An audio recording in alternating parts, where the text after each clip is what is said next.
spectacular. You know, I mean, he's one of the best players in the world. That's why we're excited to get him in Phoenix. And he showed it tonight, 16 for 21, 43 points, played great defense. Came out of the gates sharing the basketball. I think he had 3 assists before he got a bucket and played the game the right way. Curious when you just look at just that start, how good was that for him to maybe get another guy involved first before he started? Yeah, I mean, that was completely on him. You know, he wanted to manage the game that way. You know, but it's just about being aggressive and then reading the defense. You know, is what we preach with all of our guys all year. He did a great job with that. Curious with the mask, didn't seem to bother him tonight. Did he do anything differently with it? Any different fit? Or I didn't talk to him about it, so I don't think so. It's just a matter of getting used to it, I think.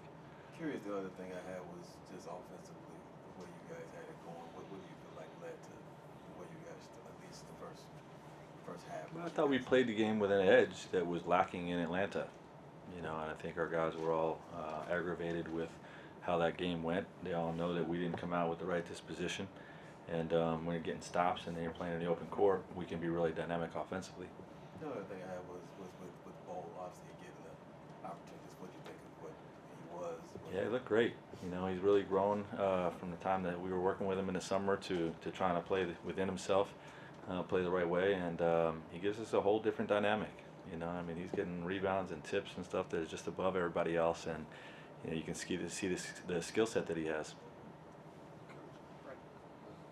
Coach, what did you think just you guys playing this kind of game to close out a 7-game road trip?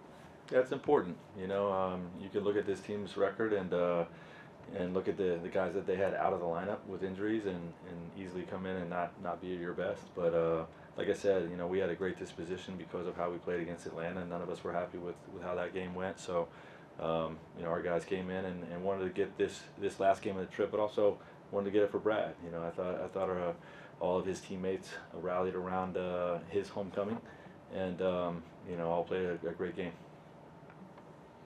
What is it like for a coach to be able to see that, just the camaraderie with the team, the support that they had for Beal?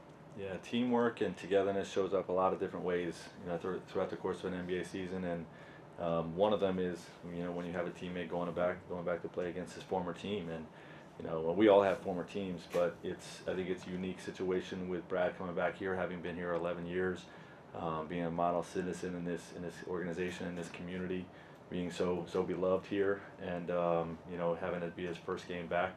I think it's a little more unique than the rest of us going back and playing against our former team. So I was proud of how our guys rallied around that. Frank, you kind of mentioned Brad's unique situation coming back here. It's something he talked a lot about when he was here, was obviously the hunger to win the title. How does he kind of discuss that stuff, his goals, wanting to win like that, with the Suns, where he's kind of a new voice and adjusting in the locker room too, but must be very motivated? Yeah, he's been very motivated to win at the highest level. You know, the messaging that I've communicated with him, or that he's communicated to me, has been like I've done a lot individually. You know, I've gotten a lot of individual accolades and scoring and all-star games and those types of things. And you know, the biggest thing for him is to win at the highest level and have an opportunity to compete for a championship. You know, so he's had nights where he's had 10 points, 8 assists, great defense, and he's had nights where he's gone for 40.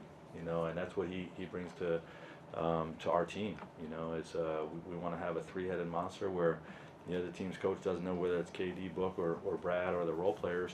You know, they're going to dominate them that night, and he carries that threat, and you saw it tonight. Coach, you started the road trip with a big win against Dallas, and you're ending the road trip with a big win against the Wizards. How do you feel like the team has evolved throughout this 7-game road trip? Well, we've gotten healthier, and you know, every game that those 3 guys get to play together, having missed so much of the early part of the season, every game that those guys get to play together, they get to learn each other just a little bit more. You know, so I think there was a lot of that going on this trip. Candace Buckner. Frank Vogel, understand you guys were very big and you want to play the right way. Did you have any temptation to leave them in, possibly get Not really. You know, I was not even going to leave him in to start the 4th, to be honest. So we left him in a few extra minutes. But you know, you have to approach the game the right way, and you know, I didn't think that was the right move at that point. Thanks, Coach. Okay. You have one, do you? Yes. David Aldridge, legend. Vogel. We all know each other now. Legend. You've answered this question many times, I'm sure, but just the inability to have all three of them together for so long of a part of the season. Most teams after the All-Star break really start to lock in. Are you going to be able to do that, or is it still going to be, hey, we need some time to get to know each other? Every minute they're on the floor together helps. You know, and I don't know how many minutes we'll have. Hopefully we have the rest of the regular season, but you know, all those minutes together, you know, help build that cohesion. We're at a continuity disadvantage, so to speak, against some other teams like the reigning champs Denver, you know, who has everybody back, and mostly everybody back, and you know, so we're a team that's trying to build that cohesion throughout the course of the season. So, you know, hopefully we have as much of it as possible, and you know, our goal is to be the best team in the league come playoff time, you know, and use the regular season to build towards that. Thanks, Joe. Okay.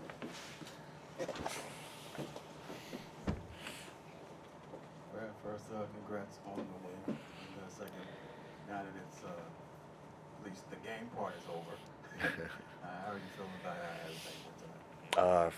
First praise my Lord and Savior Jesus Christ. And for me, tonight was awesome.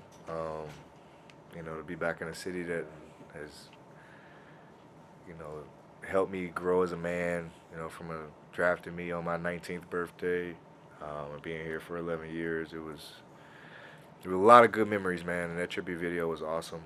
I was more than appreciative of it. It just reminded me of everything on and off the floor that I've contributed and encountered, and just took a moment to embrace it, be a little selfish in that regard, and just embrace what I've done here. And tonight was awesome. Tonight was awesome. And obviously, once the game started, you got started. Maybe speak to how you were able to get cooking early. I mean, I guess I know this gym a little bit. But I mean, for me, it was, you know, I haven't shot it too well the last few games, and it was just good to be able to just get in a good flow and good rhythm, and you know, what better place to do it than your old home. So I was just fortunate, man. My teammates were encouraging, uplifting, and they really wanted to get the win for me too. So you know, that was a big feeling, and to just get going, like you said, man, it was crazy. Once the ball was in the air, it was just like a normal game. You know, it was just a normal game, and I enjoyed every moment of it, and just enjoyed the process, enjoyed the fun. Did the mask bother you at all tonight? Honestly, ironically, it didn't. It didn't. Like, it was another thing I did. I didn't take it off as much. I just kind of kept it on a lot and just try not to fiddle with it, and just like it's gonna be on, you know. So go out and do what you can do. Last thing I had, and a lot of people obviously want to ask you questions. It seemed like I saw the fun. You had the joy was here tonight. Smiling at the crowd, one little smirk you gave at one point, hanging on the rim, pointing. How much fun was tonight for you? It was a lot of fun. It was a lot of fun. You know, just from embracing the crowd, the trash talkers in the crowd, and just former teammates and staff that you're playing against, and they try to take everything away from you and do everything in their power to make it difficult for you. And it's always fun, man. And just to see the growth of Denny, of Gav, you know, and of those guys, I'm super proud of them and them constantly getting better. And the sky's the limit for them. I'm just beyond happy, especially those two, man. They work their tails off. Johnny's constantly working his tail off. He's getting better. And, you know, it's just a testament to when I was here. It was that type of relationship still. I was pushing them still, and it's cool to see them take a little leap in their game. Because you traded jerseys with Denny, right? Yeah. I got a Denny jersey. I got a Denny jersey for sure. And Denny's taking a step, man. He's gotten a lot better. The sky's the limit for him, and he'll just continue to get better, man. He's a big body. He can shoot it, and he's a willing defender, which is super underrated for him. So, you know, I hope he continues to keep his head down, stay humble, and keep working. Brendan, would you say it was kind of weird to play here as a visitor? Yes and no. I mean, it wasn't really weird. I mean, it's weird going to a different locker room and things like that, but it's a game. You know, it's the same game I've been playing. It's, you know, it's just a different team. You know, it doesn't change much, man. It's kind of felt natural, honestly, just being on that floor because I'm used to the line. Like I know where the lines were. I knew where everything was, like without even having a second guess. But you know, it just kind of felt like a normal game, man. Yeah. Given that this team did trade you, how important was it to you to play as well as you did tonight? I didn't want to play well for that reason. I mean, the team made its decision. It was a mutual decision back in the summer, and it wasn't a spiteful or like a disgusting, you know, divorce. Like it was a good separation. Like there's no hard feelings in it. Not in. You still want to kick the team that traded you's ass for sure, but you don't. You know, that wasn't on my mind the whole night. You know, it was just get the win. You know, we want to finish our road trip off strong because we slipped up in some games and we wanted to definitely make sure we capitalized before we went back home. What degree of love did you feel from the crowd pregame and then during introductions and then when a couple of trash talkers apparently? It's a lot, man. It was a lot from hell being in a hotel, arriving in the city, to seeing security at the airport, to bus drivers, to getting to the hotel and seeing local people in DC, and like it was a very cool experience the last few days. Being back in the building, the same thing, like the security guards, people who take care of this building on a daily basis. You guys, interacting with you guys, crossing paths with you, like that was fun. You know, it's good to be able to see a lot of familiar faces. It kind of just motivated me to play a little bit harder too. You know, just being appreciative for everything everybody's ever done for me here. Being appreciative for where I am and the team that I'm on now, and what we're able to do and what we're trying to achieve, and just trying to just go out there and be the best version of me I can be, and help this team win. So it was fun, man. Brad, being that this is your first time playing for a different team in your career, what has that transition been like? It's been a transition. I mean, it's been an adjustment for sure. You know, you go from, you know, being very ball dominant to now you share that dominance with two other guys, and three, including Nurk. You know, three other guys, and it's a sacrifice, and it's also an adjustment of learning your different role. My role is totally different here than what it was. You know, so it's a process, but it's one that's been really working really well for us. I mean, we're still trying to be a healthy team and all in one. I think we've only collectively played 20-some odd games together healthy. So, you know, it's a little sample size, but we've had a lot of success in that. We know what we can do. We know what we can continue to get better at, and we're just pushing towards that every day. And then you said it was a mutual separation from the Wizards. Did you feel like it was time for you to go down a different path, or what made you feel like that might have been the best decision? It was kind of a little bit of both. I mean, it was definitely kind of where are we going from here, you know, position of, you know, the status of where we were as a team and potential guys we can actually sign, given the status at the time. And then it was kind of me being selfish and what I want to do with my career, how long I had left in my career on my deal and things of that nature, and just kind of how I want to foresee that. And it just all worked out well. You know, Mike and Will were awesome in their transition of taking over the team, and I think they'll continue to do a lot of good things here in DC. And it was very plain and simple for everybody. But I mean, it wasn't like I said, it wasn't a distasteful thing, or wasn't anything out of spite or a bad feeling, you know, agreeing to do so. But I mean, you still have your sentimental, emotional ties here for sure that you miss. Brad, you talked about the transition from being asked to do everything here to being one of the three-headed monsters, as Frank said. Is that almost?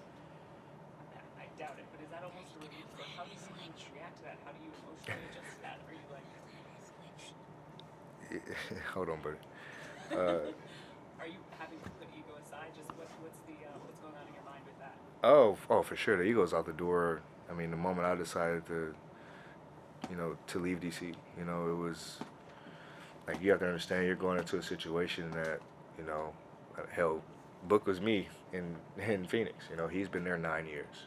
So, you're going somewhere where you're helping another guy uplift his team and uplift him as a player and uplift his status. And we have K, one of the best to ever touch the ball. So for me, it's how do I fit into that? And the thing I love the most about them two is they tell me to be me. Like, we need you to be yourself. Like, we didn't bring you here to do anything other than that, and so that's very encouraging to me. That's very uplifting. That's what kind of helps mold and make that transition a lot smoother when you have guys who are selfless like that. Brad, back here. Just I don't know. I doubt it was a game plan, but was there a general understanding of your teammates to kind of get you the ball and give you a chance to put up 43 points today? It wasn't like something we talked about in the locker room, but you can kind of sense the energy of the team. Like, that's what we were going to do. And I'm not mad at it. Hell. The last two, Holden and Nia. Brad, what does this community in the city mean to you? A lot, man. The city's awesome. Like I said, it's a team that drafted me at 19, and I remember walking on F Street and walking into this building the first time, and it's always been home to me, man. It's been an unbelievable ride, the highs and the lows, good and bad. I've embraced it all here, and just being involved in the community and the people that you meet and the relationships you build. I think that's one of the things I miss dearly. There's a lot of truly genuine good people here. Unbelievable place for me to raise my family and get that started, and I'm just super blessed, man. I've had a great 11 years here, man. That's unheard of to be in one place for one time, So I'm just happy for it. Yeah. What did it mean to you to hear all those cheers from the crowd as you exited the game? It was awesome, man. It was similar to the video, just makes you feel appreciated, missed, and it's definitely uplifting. It encourages me to continue to be who I am, be humble, continue to give back to the community, continue to be impactful as best I can. Right. It was almost 4 years ago. You and Tosh led that march. Mm-hmm. And I just wonder what your memories were of that day and kind of like what that meant to you in terms of being a part of the city, being a part of what was going on at that time, and being a voice in the city. Yeah, the Juneteenth march was I always credit Tasha for that, because she was the biggest voice in getting us all acclimated and making sure that we said something and we actually did something. And that day specifically was one of the most powerful days probably in our organization. Just to be up front speaking in front of those people, like, it was it's hard to put in words, man. Like, for me, I was like definitely in the moment, understanding just the tough time we were in as a society, and here being in DC, like, we have a community that's impacted by unjust systems, by a lot of unfairness in our communities, and poverty communities, financial disadvantages. Like, there's a lot, and so the city needed a voice, and as much as people look up to us, as much as we may not like it, we are role models, we are celebrities, we are the voice of a lot of people, and a simple nod from us or a simple gesture from us goes a long way, and I just thank Tosh again she encouraged me to make sure that I did it and was on the forefront of being a voice for the team and being a voice for those who aren't heard, whether things get done or not, it's obviously up to those who have the ultimate control, but you can't not say anything, you can't not do anything and, say you're affected by something. I think it's important that you put your foot forward and give back and speak up as best you can, because there's a lot of people who don't have that voice, a lot of people who can't have access and reach to those that we can. Thanks, Brad. No problem. Thank you, sir. You gotta ask your mom if you can play the Switch, my man.